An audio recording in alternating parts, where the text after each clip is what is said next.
I got to try a big YouTuber's food and it wasn't all it was cracked up to be. So let's talk about it, and that's starting right now. With an experience at In-N-Out that left a little bit to be desired, let's just say I was hoping to get another burger while I was on the West Coast. Luckily, Sam the cooking guy came to the rescue here, since he has a place called Samburgers in San Diego, Little Italy Food Hall, but that created another layer of complication. In the same place, he has a taco restaurant, Not Tacos. So while I had my heart set on a burger by Sam the cooking guy, that confusion actually set me into a little bit of a decision to make. I was probably a little bit late to the party on Sam the cooking guy because I found him kind of in 2020 when everybody was at home, locked in, and we were all watching cooking videos. I really like his approach because he kind of keeps it simple, and most of the time when he's cooking, he actually uses stuff that you could find in pretty much any grocery store. There are some videos that he does that are a little bit out there, but in general, what Sam the cooking guy makes is pretty accessible. I think what attracted me to his channel is the fact that he has this banter with his kids, and that turned into an entire whole thing because the kids who are working on the thing aren't even really kids, and they aren't even his kids, so it's kind of funny. And even now they still joke about that all the time, and I think they even launched a second channel for those kids. But anyway, I remember watching a video where he toured us around his restaurants, and he has a couple of different restaurants. He has one that's more upscale that we're gonna not talk too much about today, but then in the Little Italy Food Hall in San Diego, he has two restaurants, one called Not Tacos and the other called Samburgers. And I think the fancy place is also in that food hall, but it's in maybe another building. Anyway, this Little Italy Food Hall was actually a pretty cool place. In addition to Sam's restaurants, they had like a lobster roll restaurant and a couple other things I can't really recall right now, but I know my son did get a pizza. And outside there was a food truck of this little donut company that if you stick around to the end, we'll talk a little bit about that place. But the Little Italy Food Hall was in a cool little neighborhood, kind of reminded me of like Brooklyn a little bit, maybe a little bit less traffic. So the decision came down to Not Tacos versus Samburger, and at the time I was definitely not hungry for both. And being that part of the trip to San Diego was a little bit of a food tour, since we weren't sure when the next time we were going to visit was going to be, I had already done In-N-Out and I had already done some West Coast Mexican, so that made the choice even harder. But I figured in this case here, just because he talks so much about burgers on his channel, I figured Samburgers was the way to go on this particular visit.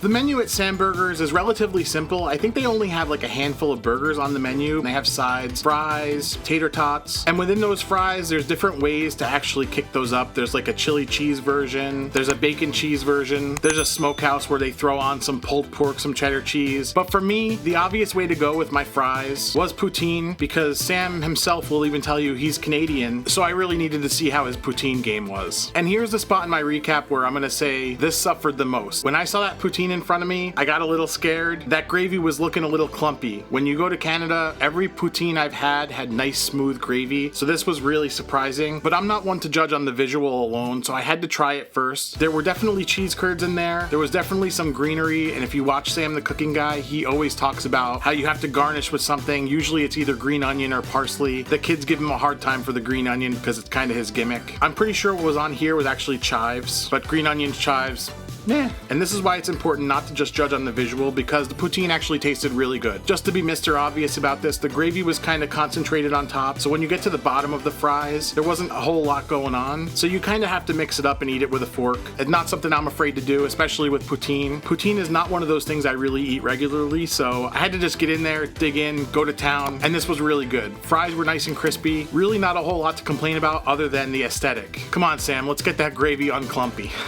There's a portion of the experience that's actually really funny, especially if you go on their menu online. Under the burgers, there's a section where it'll say kick it up a notch, and the first option is want your burger ruined, and for that they add tomato, lettuce, and pickle, which I think is funny, especially since that's kind of like the In-N-Out thing. But it looks like there you can get a couple other things that kind of bring it to that West Coast experience. You can get a lettuce wrap instead of a bun. They'll add in there a sunny side up fried egg, some avocado so you know you're in California, and of course you can add bacon. And between the 4 burger options, all of them sounded really good. There was a jalapeno burger with guacamole, pepper jack cheese, garlic aioli, crispy onions, bacon cheddar burger with crispy thick cup bacon, bacon onion jam, white cheddar, crispy lettuce, and mayo. Sounds really good. A double fisted burger Double meat, double American cheese, mayo, lettuce, tomato, pickle, ketchup, mustard. If I'm gonna guess, that one is ruined. The one I had to go with was the one that he talks about all the time, the not so basic burger. And this one has American cheese, sautéed onion, drive-thru sauce. They have a disclaimer. It's a secret, but in case you're allergic, it's mayo, ketchup, mustard, sriracha, and pickles. So kind of like your In-N-Out sauce, like a little riff on that. The sriracha kind of moves it a little bit away from that. And this is where if you watch Sam, when he makes these sauces, I'm certain that's what it is. We don't know the proportions there, but I'm sure he's made it on his channel. So if you want to go get that recipe, you could probably go to his channel and do that. But it's not just about what's on the burger, it's about how it's all assembled and the execution. So let's talk about it. The cool thing about this is they hand it to you in a box that has his branding on it, and he has these catchphrases, one of which is I like big buns and I cannot lie, and that was on the box too. And the cool thing about this is they have stickers for everything that you order, and I think that's amazing because so many times you go to a restaurant and it's really difficult when you get takeout to identify what's what. And I'm talking about like Five Guys. They just put like a number on the thing, and sometimes you don't even know what you have. And if you have a similar burger to somebody else, you can end up just swapping it, and it's just a whole nightmare. In this case here, it's very clear, nice box, nice stickers. Once you get into what's in the box, the burger is nice and wrapped in paper, and the paper has his logo on it, and the damn bun has his damn logo on it. So the branding here and the experience is really important, and I agree with that as a guy wearing his own shirt right now. But it's always fun when a restaurant brands the burger, regardless of whether it's actually branded with a logo or if they put cross hatches or whatever it is. Once you get past the bun, there's a couple of things going on that are actually really visually appealing. The first of which is these are smash burger patties, which is like the West Coast thing. As an East Coast guy, you don't see a lot of restaurants doing that. It's kind of become a little bit trendy over the last decade. Still, there's not a whole lot of places doing it, and they're not doing it to this level. These were smashed super thin to the point where the first side got a really nice crust on it. Really nice amount of cheese on there too. Yellow American cheese, all melted really nicely in there. Another piece of execution that's really interesting, the sautéed onion, which is actually pushing caramelized a little bit here in between the patties, which is actually awesome because then it doesn't fall out as you're eating it. And I think they actually put some on top. So what I think is as they're assembling this, they'll do their smash patty, they'll put the cheese on, and they put onions on both patties, which is awesome. And I think also sauce on both sides of the bun. And that sauce, really, really good. Taken together, this was a pretty amazing burger. The weak point actually for me is the bun. And it's just because it's your run-of-the-mill potato roll. It'd be nice to have a bun that wasn't just what you can get in the supermarket. All in all, I can't say there's anything I would actually change about that burger. So kudos, Sam. This was a great experience. And in terms of price, these fancy food halls, they can end up gouging. We have one in the area here. The places make amazing food, but it's kind of on the pricey side. For the double, not so basic burger, $11, not bad at all. Poutine was also right around $10, so figure around $21. Didn't get anything to drink, but that's really not bad considering the fact that you're in San Diego, you're eating at a YouTuber's restaurant, and it was this good. Another really cool thing I noticed, if you're actually local to San Diego, Sam the cooking guy actually does demos in this food hall. So it might be an opportunity to turn up and you might meet Sam the cooking guy. You never know. I didn't get to meet him while I was there. This guy's not going to micromanage his restaurants, but just from seeing on YouTube, you do know that he actually does have a presence there, and the fact that he does demos there, pretty amazing. That little mini donut food truck that was parked right outside of that Little Italy food hall was really cute. The young lady who was running that place was super friendly. I basically told her to mix up a dozen. There was some chocolate frosted, some glazed, there was some with cereal on top. One had Fruity Pebbles, one had Cocoa Krispies. For the aesthetic, you get these cute little donuts. My son totally loved it. I tried one or two and they were really tasty. I'm trying to catch up to Emerald and Sam on YouTube here, so we can all do that together. Hit that subscribe button and be sure to like this video. Now, when you compare Samburger to In-N-Out, a totally different experience, and for one, I didn't get kicked out of Samburger. Click in right here and you can see what I'm talking about.